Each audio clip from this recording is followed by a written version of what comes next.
two. First of all, more than two questions. How many guys are defensive coaches or defensive players? 1, 2, 3, 4. Why do you play the defense that you play? Translate that script. Miért játszátok azt a defense-t, amit játszatok? Well, the first time when I got to coaching, I had to figure out what kind of players I had. So, I had like very small players, fast players, kind of aggressive players, and I had quite a few defensive linemen. So we started to play blitz heavy 4-3 with man coverage. Man coverage is difficult. Yeah, it was difficult. It's still very difficult. But I had very fast players in the beginning, and I said I have faster players than the offense, and we started to practice that for months and months, and it turned out okay. Who else? Why do you play the defense you play?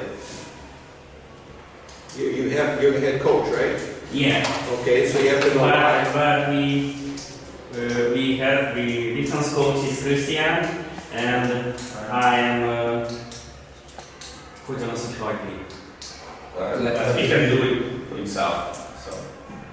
Okay, so then why does he play the defense? A kérdés az volt, hogy miért játszod azt a defense, amit játszol. Ez volt a defense edzőköz a kérdés.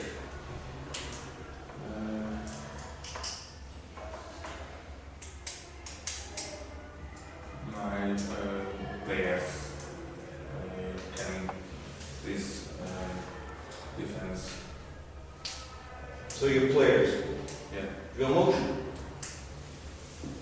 So 4-4 defense. Why? We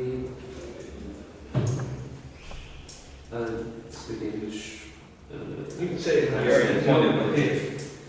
Azt gondolom, hogy ebben a ligákban, hogy mi játszunk, a futáskor az összemérelmeteni, és utána a passzjátékot.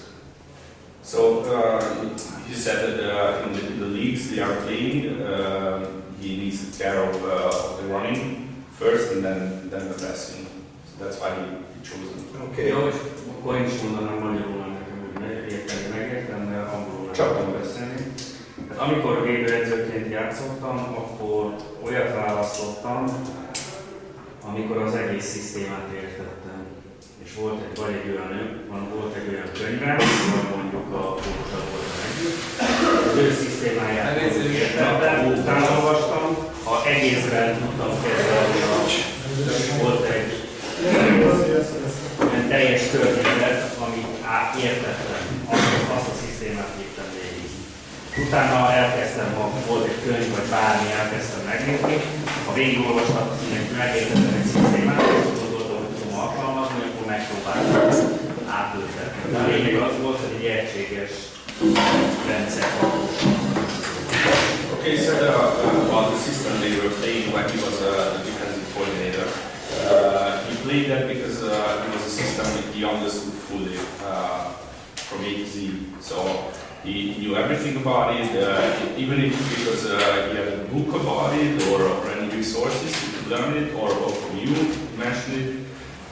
So basically that's. Okay. That was a good answer. Based on personnel. Of course. Yeah, because if you don't have a certain type of people, you can't play certain defenses. This is a good answer because he's trying to stop the run first. And how many good passes are there in Hungarian football? How many teams have good passing attacks? It's easier to run the ball than it is to be successful passing. So he's playing 4-4 with a cover 3. Good sound judgment as well. Okay, from what I understand, this is based on experience, things that he knows, things he learned. Again, so we have three acceptable good answers.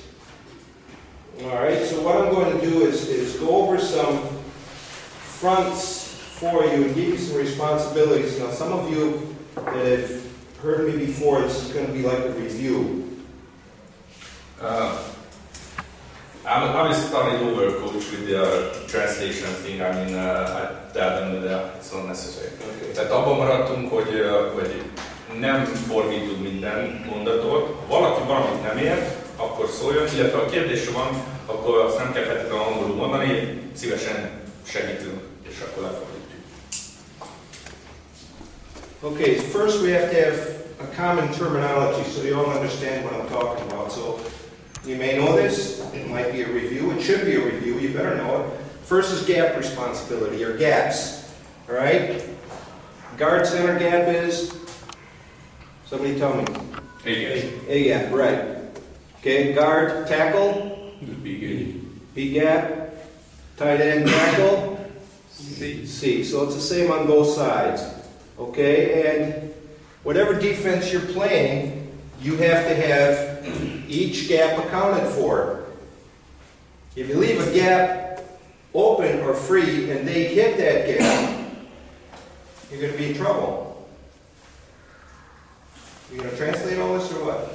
No, we agreed that I'm not translating, only if they have a question or they understand. Don't understand. Just let me know. You guys understand me? Tata? Érted? Igen.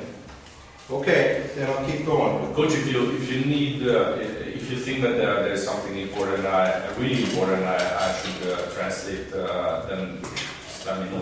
Okay, then the other is technique. So we have guard, tackle, tight end. On the other side, we'll have just guard and tackle. All right, now when you line up, each player, off defensive lineman, is responsible for a technique. So if we say he's going to play a zero technique, that puts the nose directly over the center. If we go to a two technique, so this is zero, two technique would be directly head up the guard.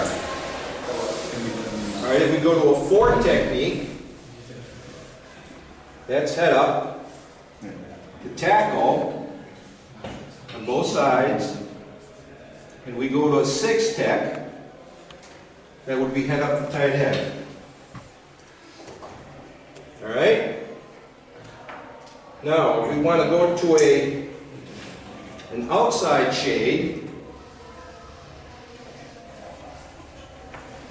then what we would do is go to an odd number. So if we go outside to the strong side with the nose, that's a 1. On the guard is a 3. On the tackle is a 5. And on the tight end is a 7. So strong side shade for the nose, outside shade for the tackle, end, and whatever. Okay? Then if we go to a inside shade, so all we're going to do now is take our even number. So here it was a 2, correct? So we just played here, it becomes a tight 2. Okay, so what's this going to be? Play inside. Tight 4. Right, tight 4. So this is a tight 4 on the tackle. If there's a tight end, it becomes a tight 6. All right. So you have to have some kind of terminology similar to this. Doesn't have to be the same because there's other ways of doing it. Any questions on this so far? Clear? All right, now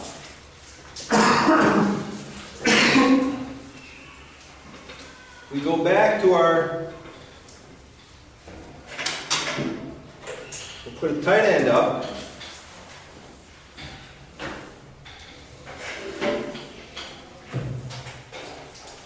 And if we start on the strong side, we always use different names for each player instead of just calling them defensive end. We had a specific name, tackle, nose, and then the other defensive end. We had specific names for them because we flipped to the formation. So, if we put the defensive end up here, we're going to put him on an inside shade. He's called the rush, and he's playing a tight 6. Okay, so that's a tight 6. Now, we go to the next position over here. We have the defensive tackle. He is going to be playing an outside shade. So what's that called again? 3-tech. Okay, nose now is going to be on the other side. And what are we going to put the nose in? Okay, he's in a 1. He's on either side, so he's in a 1. So in this case, he's not on the strong side. And over here, we're going to put the tackle. We called him a down. So he's a defensive end. And what's a tech? What number are we in? 5. Okay, now before the ball is snapped, and your defensive front should have the same type of situation. Before the ball is snapped, they have a gap responsibility. You do this? You have a gap responsibility. Sure. Okay, everybody does this, correct? All right, what's his gap responsibility? The 5-tech or the down? What's his gap responsibility? C-gap, right.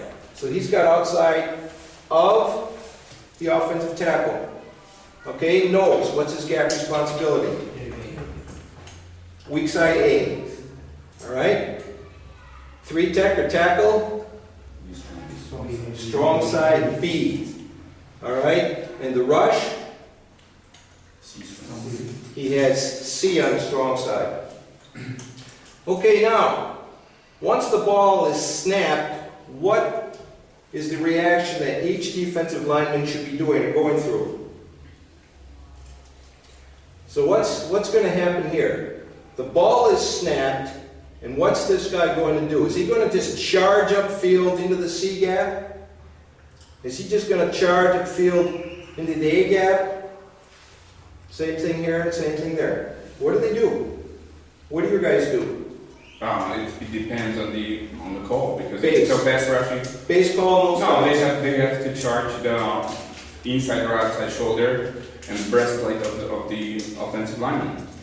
Okay? So you're going to get hands on them. Yep. You're going to pop them with your hands. Now, let's say this guy, okay, he knows he has this gap responsibility. Who has the B gap here? It's a linebacker. Yeah, there's going to be a linebacker there. Okay, so linebacker. Who has the A gap here? Right. Linebacker. He has B. He has C. Who has D gap? Sam. Outside linebacker. Okay. Okay, now, what's going to happen here? This guy is trying to block the down outside. Now, if we charge upfield and try to get penetration, that's a pretty easy block, right? So what's going to happen? What should his reaction be as soon as he feels pressure from the inside towards the outside? What should he try to do? Squeeze inside of that. Shut up. Yeah, let these other guys go. He's got to squeeze. Okay, so he wants to squeeze the tackle back to the inside. And what does this do? Makes the hole smaller. Now, as he does this, again, hands on, he's got to keep, this is a rule that you should always follow with any defensive player except the inside guy, even the inside guys. He has to keep his outside arm and leg free. Because as he squeezes, if everybody does everything they're supposed to do, so if they block this guy outside, he's going to block there, correct? Probably a double team. They're going to lead up with the fullback on the linebacker. So if he squeezes out, there's no hole. Where's the back going to go? Well, what will the back do if there's no hole? Well, he's gonna peek out. He's gonna bounce out. Yeah. Okay? So now, he keeps his outside arm and leg free, he should be able to help on the tackle, or you've got a background here or safety or something. So, if he does his proper technique, he shouldn't be beaten. The other issue, if he simply goes upfield, and you've got a backer sitting here, the backer gets a clean release, the tackle gets a clean release on the backer, now we're screwed because he goes upfield, block here, lead out, they might pull a guard, they might leave the fullback, this guy goes upfield, there's a huge running lane right inside. So he has to get hands on him. If he tries to get to the backer, he slides over, squeezes a hole, protects the backer, still can make the play outside. This guy can come up, bounce to the outside, all kinds of possibilities set up by this guy right here doing his job. If he doesn't, we're vulnerable there. Right? Makes sense, I hope. Same thing here with the nose. I don't like usually to put the nose in a one-tech because this allows this guy to get upfield rather on the backer too easily. So we usually played him in, and you tell me what this is, this shade here. What is that? What's the technique called? Type 2. Now, who's going to get the backer? Who's going to get the backer? Nobody. Nobody gets the backer. If this guy does his job. If this guy shoots upfield and doesn't get a piece of the guard, he can get the backer. He shoots upfield, doesn't get a piece of the tackle, he can get the backer. If you're running the offense, and Phil Moshe, you're an offensive guy, I don't mean it in a bad way. Okay? Who are you going to attack? You've got a bubble here. You've got 1, 2, 3 guys, and you got a fullback lead. Who are you going to attack? I would run this B gap until these guys prove they can stop it. Until this guy here proves that he's tough enough to come up here in the hole, take on the fullback, and make the play. So if I'm an offensive coordinator, I'm going to challenge this guy right here. But if everybody does their job, there's no play. But if one guy wants to go solo and say, oh, I can shoot this gap, you're kind of screwed. Same thing on the other side now. Okay, here now, what we want to see happen, ideally, with the nose, is a double team. So we want these two guys to double team here. So a lot of times, what they might do is they might double and then scrape to the linebacker. If they're going away, they might bring him down to the linebacker, try to cut him off. But to my mind, especially on this level of football, there's no way the center should be able to block the linebacker. Nobody's good enough here. Are they? Azért látunk. You got a center that can block the linebacker there? Tata could. If the linebacker was in cement. Anyway, it's really, really difficult. Okay, so you want a double team here. Now over here on the tackle, the 3-tech. Where is he vulnerable? Where is this guy vulnerable? Who can block him easily? Well, if the guard, the offensive tackle double teams him. Yeah, there's well, one. Yeah, So double team. Brown. Okay, so they could run a full block as well, right? So they can bring the tackle down, he's got a great angle, and he comes around and picks up the backer. That's one way. Double team, full block, Or reach block maybe. reach block with who? The tackle? I mean the guard? Yeah, the guard. Cannot happen. If it happens, Yeah, I mean, it if can't you let happen, that right? thing happen. His rule is you never let the guard block you outside. Because if the guard can handle the tackle, the 3-tech outside, you're screwed. You can't defend anything over here. They'll just run this all day. So you have to make them do something different. That's your first rule if you're a 3-tech. You can't get blocked one-on-one by this guard.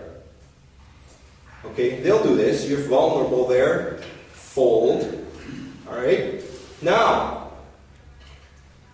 where would you trap? Who would you trap on this?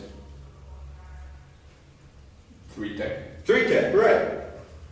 Okay? And you guys, some of you have played against the Wolves, and we trapped the shit out of this. All right? The trap's a hard play to stop, but if you do the technique, if this guy does what he's supposed to properly, he can't be trapped. Okay, now if they're going to trap and pull this guard here, and what do they want this tackle to do? You want him to penetrate, right? As soon as the tackle penetrates, he's ready to be trapped. Now, the way they're going to block it is this guy's going to come over here to the backside backer, not even block him. He's going to come to the play side backer.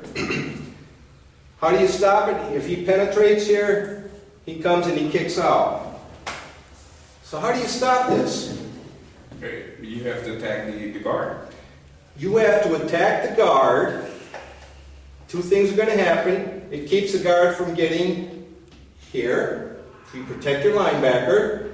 And the other thing, if you get hands on this guy, it keeps the tackle from going deep into the backfield. So you want to keep this guy in a line of scrimmage, hold him up here, stay on the line of scrimmage. There's no one to trap then.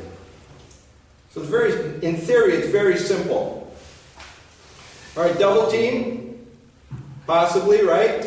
So they can double here, maybe double and scrape to the backer.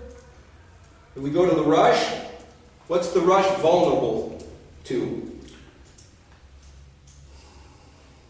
Look at the block. He's inside shape. Good down block by the from- tight by end. the tight end, yeah. Right.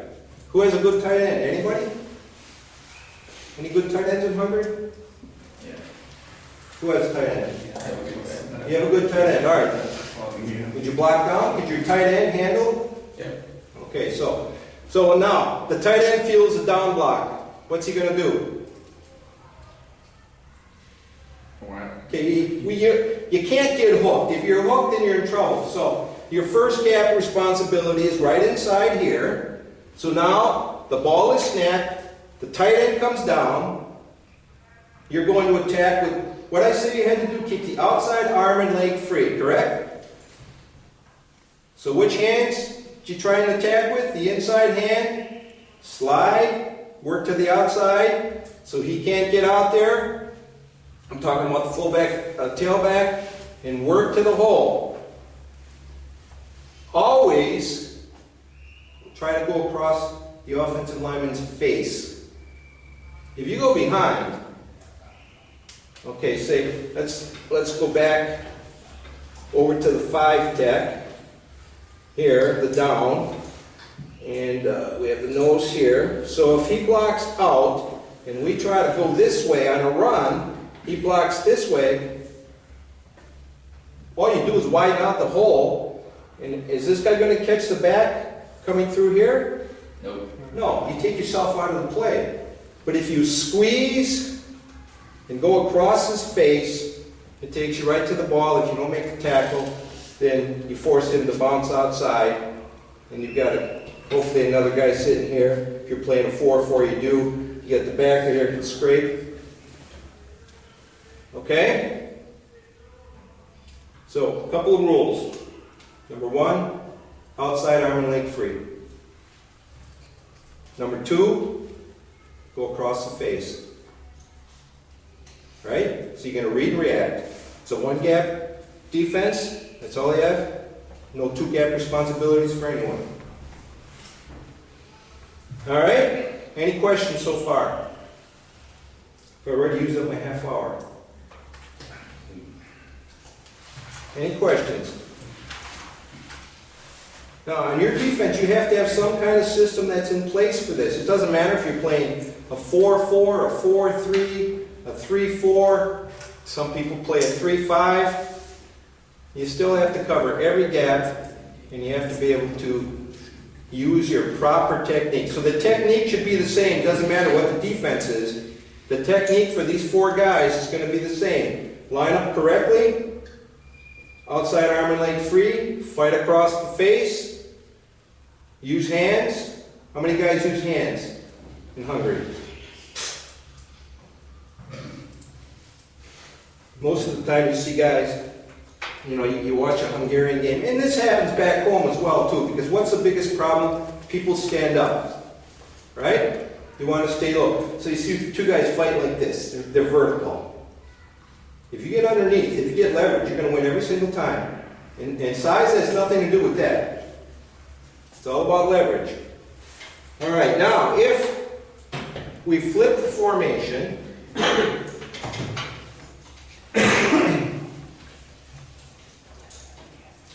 and we go to a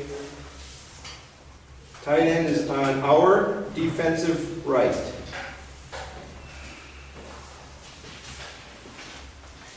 So we still want the rush to be a rush. So you have to be able to play on the left side and on the right side. You have to be able to get out of a right-handed stance and out of a left-handed stance. Are you guys good enough to do that? I think so. Okay, so what do we do here? Tight 6. Over here. That's your defensive tackle, that's your 3 tech. Over here, that's your nose. And over here is your down or 5 tech. So they flip sides based on the formation. What if they don't have a tight end? What do we do? Well, that's pretty simple. You can play it like it's a ghost tight end, like he's still there. If it's a passing down, for sure you're in a ghost look. But if it's a rundown, then you can move him into a 5 tech. If they can run on this, you suck, man. Because you're terrible. I mean, look, you got everybody covered. There's no place to run here. You got a backer sitting here. You shouldn't be able to get outside. Got your best linebacker should be here. So they can run on this. Better start looking for more players. Okay, now what if they have... How do you determine which way to flip if there's no tight end? By the running back? That's a little late, but that's possible. But you have a scouting report, so you know. All right? What's the other issue? Where the 2 receiver side happens to be. So if they have 2 receivers to your left, you would flip, based on scouting report, your defense to the left. So now over here you might have a Sam or whatever you want to call it.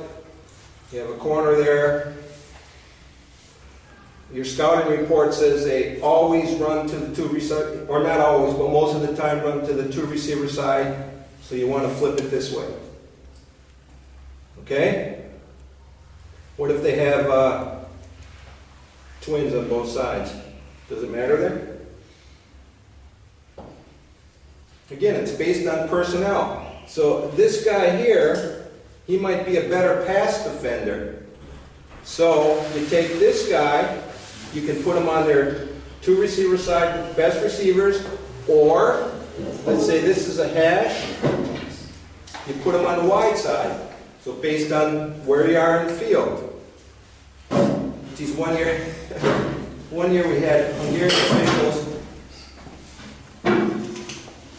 on an incompleted pass, because the quarterback threw the ball to the left, the ball ended up on the left hash mark. If he threw it to the right, incomplete now, the ball went from the left to the right hash mark. You follow what I'm saying? That just happened 2 weeks ago. It still happens? Yeah. It's ridiculous. It was in Serbia, coach now. So. Okay, but still. So I asked the official, I said, what are you doing? Well, the ball's incomplete on the left side. It doesn't matter. It's incomplete, which means the ball goes back to the original spot. Well, it's not important. Well, shit, it's not important. You're calling your defense based on the wide side or the short side, and they said it's not important. So those are the things you run into in Serbia and in Hungary. Okay, now, I want to do one more thing and then we... Okay, now, first of all, this first defense that I put up here, that was a cover 2, cover whatever, strong defense, because we take the strong side of our defense, which is the rush and the 3-tech.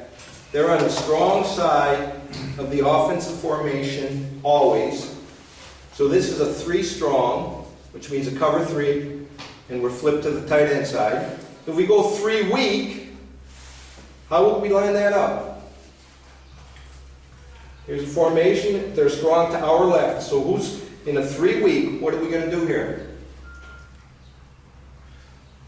Well, I guess it's basically the same, only the rush end is outside. Flip. Yep. Right. Okay, so now we take the rush. He's in a 5. Nose is a tight 2. Over here. Oops, I'm sorry. My fault. Tackle, 3-tech. Outside shade. Nose. Tight 2. 5-tech. Or down is there. And who covers the tight end? Not you. Anybody? Linebacker. Linebacker's going to come up. So the outside backer, and what is he playing here? What's our number? To be yeah. It's a 7-tech. Okay, this I just call this guy the will. Okay, now basically it becomes a 5-man front. Okay, now you've changed the look that you've given the offensive personnel. It doesn't change for you. Everyone has the same responsibility. He still has the same gap. He still has same gap. A, C, D, linebackers. It's the same thing, except we flip. So it may sound like, well, I can't play on the right side, I can't play on the left, I can only play on the left side. Shouldn't matter. So you flipped it, and you've given the offensive formation a different look. And now they have to come up with a different blocking scheme on the fly. Very simple to do and very effective. Plus, if it's a passing down, now you've got somebody up here pressing the tight end. He's going to play his own, so he's first going to jam the tight end. He's going to drop back to flat. If the tight end releases inside, he's going to jam and hand him off to the linebacker. So this is a good way for you to control the tight end. Plus now, if they're running strong side all the time, you've got 3 guys on the line of scrimmage, and that should cause some problems. All right, you still have another guy sitting out here, so you're in great shape. Okay, then there's one other defense that I really liked, especially in passing downs, and it's just a very subtle thing. And so all we do is we take this guy here and put him in a tight 2, and we take the backer from A and put the backer out here. So now we have that look. It's like a 6-2. So we have the other outside backer up, it's a 6-2. So you give him a different look. You still got great coverage on the tight end. Different look here. Now you've got both A gaps are going to be, if it's a pass down, you got pressure here. You can send this guy because there's no immediate threat on his side, so he can go. You got the tight end covered outside and inside. Just a simple little change, but I think very effective. Okay, I'm out of time. Okay, now questions about this? Questions about anything? Except my wife and daughter. See, Attila understands enough English to know. Questions? Let's go. Okay, I wrote up some questions. Oh, you wrote. Well, you shouldn't have any questions. Oh, well, No, that's fine. So I just was just thinking about that. In your opinion, in this defense you wrote up, who are or what kind of players are ideal for these positions? Rush. Oh, okay, so again, yeah, it's based on personnel. We couldn't play this the last few years because we only had 3 defensive linemen. Pretty damn hard to play a 4-man front with only 3 people. So we had to go to something else. And we already had gone to something else before because we face in the CEFL a lot of passing teams, a lot of spread offenses. And you can't really play effectively with a 3 deep situation. So it didn't matter. Okay, so what kind of players do you want? So for example, as a rush or a down, what is Okay, the best, the last team I had when I was back home, I'll tell you the players that we had because they were ideal. And we played this defense and we almost never blitzed. Okay, if you don't have to blitz, don't, because every time you blitz, 2 things can happen. One's good, one's bad. Right? You got a 50-50 shot. Unless like you're probably playing weaker teams so you can get away with it. You know, you can just confuse the shit out of them, right? And you can be successful. So if you make a mistake, it won't matter. But against a really solid team, you can't blitz constantly. You see that in the NFL all the time. The Saints, for example, they blitz the shit out of people, they get their ass kicked. They can't do it.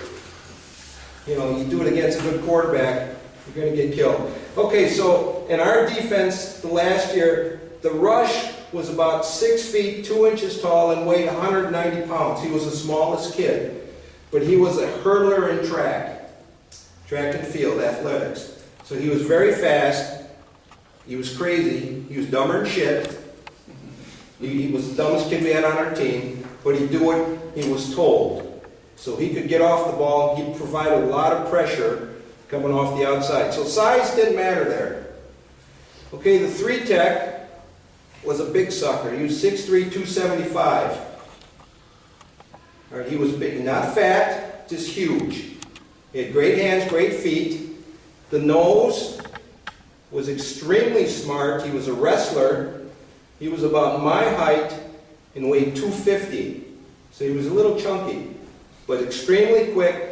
And because he was a wrestler, he understood leverage.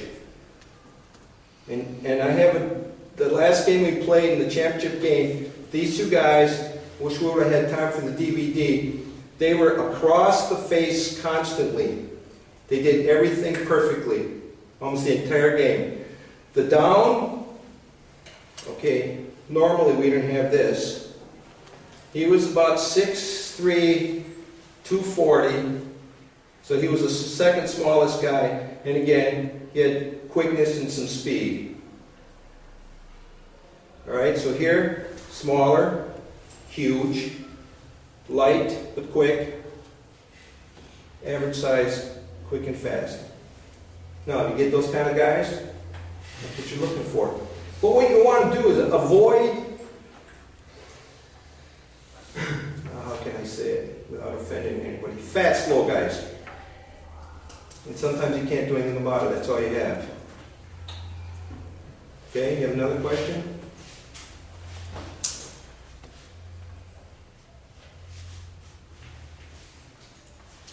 Ishwan? You have another one? Yeah. You know exactly that we have limited practice times. I mean, basically 3 times a week, but it's good if players attend 1.5 per week. So in many cases, what were the drills you would do with them every time with the D-line? What are the drills you want to do? Geez, I never coached D-line, so I don't know what the hell he did. Good. I coached linebackers. No, whatever he did, he worked on, first of all, getting off the ball. So your stance as a D lineman is going to be different than your stance as an offensive lineman. The mentality of a defensive lineman is totally different than the mentality of an offensive lineman. But you need good players at both sides of the ball. All right, so stance, that's number 1. Then they did a lot of read drills. Okay, so they go one-on-one, you go inside shade, left shade, right shade, and what they do is they come off the ball, and he'd try to work hands and work across his face. He did that constantly. That's something you have to repeat over and over and over, because if you don't, if it doesn't become a habit, they don't do it. And American kids are no different than Hungarians. You have to repeat things constantly, but they have more experience, so they pick it up faster and they understand better. All right, then you can work pass rush drills. Did a lot of that. And again, if you watch pass rush guys here in Hungary and back home, younger kids, everything is up. They stand up. What you need on a pass rush is to get leverage. And if this guy's rushing here, he's got to dip his inside shoulder and get underneath the pads of this guy. And you watch the NFL players. I mean, they're so good at it. You watch a guy like Clay Matthews, or who else is a good outside rusher? The guy from San Francisco, Aldon Smith. You watch the way they do. I watch Matthews all the time because I'm a Packer fan. But sometimes he's almost parallel to the ground. He gets so low. And once you get down underneath people, they can't get you. You just keep going. And the other thing, for everybody, I should have said this before and I meant to, is you work your ass off. You're talking about 3 practices a week. If people don't come, they don't want to play. They just don't give a shit. I don't know why people come to play this game and they don't show up. Why? Does anybody know? Go play tennis or some shit. Or do something with girls. But don't come once a week. You can't get better. Now, I know players from our team that I coached that over the years, because they went to practice every single time. Everybody knows Balu, right? Not this Balu. Balaz Agota, number 56. He's not playing this year because he has an injury. He wasn't very good when he started, but he practiced every single night, and he became a very, very good player. And I'm sure you have guys like that too. Guys that start out at this level, but they work hard, and they go up to this level. Való?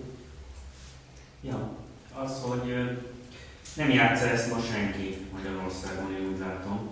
Mi a vélemény arról, hogy miért nem játsszák ezt? So in Hungary, almost nobody plays this kind of front. What do you think about that? Why they are not playing it, or I have no idea. Can't answer that question. how do you see it? I don't know why people don't do that. Mit játszotok tőletek? Akkor mit játszanak? Most én sem nagyon néztem, de hány falon szoktak felállni a magyar? Hát most ugye volt egy divat, 2 évvel ezelőtt kezdődött ez az 50-es defense, ennyi söpört mindenki. Jó, nem mindenki, most nem mondanám azt, de ha felénél több, akkor már majdnem mondhatjuk, hogy mindenki. Ha meg a 90%-ban azt csinálta, akkor meg nyugodtan mondhatjuk, hogy mindenki. Tehát én azt láttam, hogy az söpört végig. Amit én látok, az az, hogy a védők inkább ugye nem nagyon rendelkeznek atlétikus védőfalakkal, és inkább a kiszámíthatatlanságra játszanak a védelmek. Tehát inkább most hirtelen néztem, tehát a szembe állnak a falemberekkel nagyon sokan. És lentelnek. Ezzel kapcsolatban nem csak itthon van így, tehát a CEF-körben, ott már senki nem játszik ilyen árnyékolást, csak a defenzív endek, de ők meg ugye nagyon-nagyon kívül állnak, és a defenzív tackle-ök ugye felállnak a gárdokkal szemben, és onnan dolgoznak. Ez a futásunk ellen ez botrányos, tehát megőrülni tőle, de szerencsére azért ott sem mindenki atléta, és kezelhető. De ott viszont ezt nagyon profin csinálják, tehát ott láttam. Itt magyar csapatot őszintén ezek elnézést, de ezt most nem figyeltem most tavasszal, hogy állnak, hogy milyen falakkal, vagy hány fallal. Azért kérdezem, hogy itt mi a... Szerintem egy ilyen falhoz nagyon jól kitanított falemberek kellenek. Hát még a másikra ugyanúgy rizikózhatsz, hogy nem annyira okos, nem annyira jó technikájú emberek pont a jó oldalra, illetve pont jó ütemben. Addig itt tehát minden játékosnak tudnia kell a dolgot. Sokkal fegyelmezettel is tanított emberek kellenek. Ugye külön posztok vannak az endeknél, akiknek bizonyos dologban jobbnak kell lennie. Hát idáig a csapatok nagy része Magyarországon Körülbelül, ha nem van két-három egyik, akiket ha már egy csak új azt embert játszanak. kell rakni, akkor már az egy új embert már gondolod el, hogy a felelősséget nem jól csinálja, és van egy óriási lupa vége. Nekünk például van 4 darab endők is, de eddig sem tudnánk megcsinálni ezeket. Csak hogy elsősorban erre. Tehát adottságilag. Azt lesz szembeállítod. 33-35 Viszont ennél a felállásnál több So coach, sorry, nem tudsz Valamint az oldalsról kapnak a falemberedet, aki hogyha nem tudja jól csinálni a dolgát, akkor együtt orva. Persze csak úgy tudsz csinálni, ez egyébként nagyon kurva jól lenne, így tudnak a falemberek, hogy az embernek minden egyes alkalommal kontaktot kell fölvenni a szélső falemberével. Tehát aki mellett a persze csinálja. Ezután neki abból, hogy az mit kezel, olvasni kell, és az olvasás után kéne megcsinálni egy peszrást, ami, hogyha úgy nem sikerül, hogy alapvetően küldődőket, mint az állat, és néha hozzájutásig érnek oda, akkor képzeld, hogy itt mennyivel kell többet. Ráadásul itt, hogyha a saját felelősségét nem tudja megtartani, tehát nem tudja szűkíteni a tekkelnek a helyét, akkor alapvetően feladtál egy tökéletes blokk lehetőséget rá, amivel kinyitsz egy sztárnányot. So coach, we were just talking about this, that this is really hard to teach. You have to teach it a lot. You have to work on the technique with the players a lot too. But you have to do it no matter what defense you're doing. Yeah, but that's what we were starting to talk about. You know, there were times in the last years, many teams started this three down linemen, this kind of 50-like defenses. So many teams did it in Hungary. And now it's also a kind of tendency that many teams are putting that D tackles head up on the guards, so they are slanting, so not really reading. They are not reading the plays, the D lines. Usually the outside guys, the ends are pass rushing, and the D tackles are slanting some ways. But this is not the way to teach. If you put them on a head out there just to slant, because there is no read, there is no control on the line, and you get bigger gaps.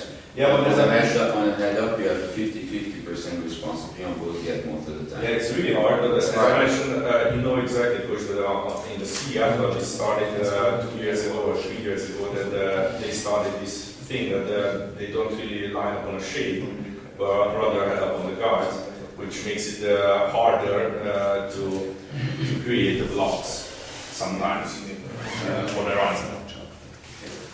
Okay, if you look up here, the defense that we just talked about is in the blue. And if we take and add the red, what is this? What kind of defense is that? It's a hybrid. No, just tell me what this is with the red and blue. What's this? What? 52. 5-2. 5D linemen, 2 linebackers. It's 5-2. What's this? It's 4-4. 4-4. Okay? Who said hybrid? Yeah, so we made a hybrid defense. So on one side we're playing 4-4 look. Okay? Split middle is what this is. Trap the shit out of this, by the way. That's why we don't play it. Yeah. We trap both sides. And over here, this is a 5-2, but if you look in the blue, there's our 5-2 look, right there. It's our split middle, or 4-4 look, so we combined both. And we eliminate the trapping to both sides. So it's a hybrid. But, and get back to your point, don't take the easy way out. Teach these kids how to play properly. If you don't understand it, you better contact someone who does understand. You know how many guys have called me about defense? I've been here 10 years, coach for 9, I guess. You know how many guys have called me to talk about defense? Somebody guess. Don't say none. I've told you. You don't count. You don't count. Kareem's called me. That's it. Dumbass questions, but he's called me. No, he had some good questions. Nobody else has called. I don't understand. Sometimes I feel a little insulted, but I'm not. Doesn't matter. Okay? Maybe you don't speak English well enough, that's okay too, I can understand that. But there's always ways. If you want to learn, there's always ways that you can learn. And you never know enough. I don't know enough. I've been out of the U.S. for 9 years, 10 years, and they are doing things back home that I'm behind on because I don't go to clinics, I don't see it in games. You see new stuff in college football, you can't even compare the pros because those guys are so freaking good. It's completely out of our way. But you can look at college football, the different trends that have happened. So I'm way behind on that, so anything else? Oh, and the other thing, just one other thing, is what you need to do is outwork everyone else. Kérdés van? One quick question. How do you teach your defensive lineman to read from an offensive line that's just unreadable? Okay, they don't block shit? They do, but you know the schemes and everything. But It's just it's very hard to read. Not because they are just hard to read because they are fast or something, but because they don't block the guy they're supposed to block. For example, Then it's for the defensive lineman. It's just about feeling pressure. Okay, and if you feel somebody blocking you from this direction, that tells you right now the ball's coming over that way somewhere. But if the guy blocks you wrong and you fight that way and the ball comes this way, I don't know what you can do. You better kick their ass. yeah, sure. But what's the second clue? There is no second clue because you don't have time. So there's just one clue: the pressure. That's it. It's, yeah, and if there's nothing happening, just protect the gap. Yeah, and you know, that situation is really hard on linebackers. You say, guys stand up and they don't do anything. Like, he has no key. That's really hard. That's So it's harder on linebackers than it is on D linemen. So then I guess what you do is you teach your defensive linemen and they should do the same way. First step is you attack, in this situation here with the 3-tech, the outside shoulder of the guard. And it happens just like that. That's why you have to have repetition. You do it over and over and over. And stay low, use hands. And there's drills, all kinds of drills. You can make up drills that apply to your situation. But the thing is, you want them to get off the ball and attack, and then react. That's why you want quick guys. You don't necessarily need big guys, but quick and athletic people.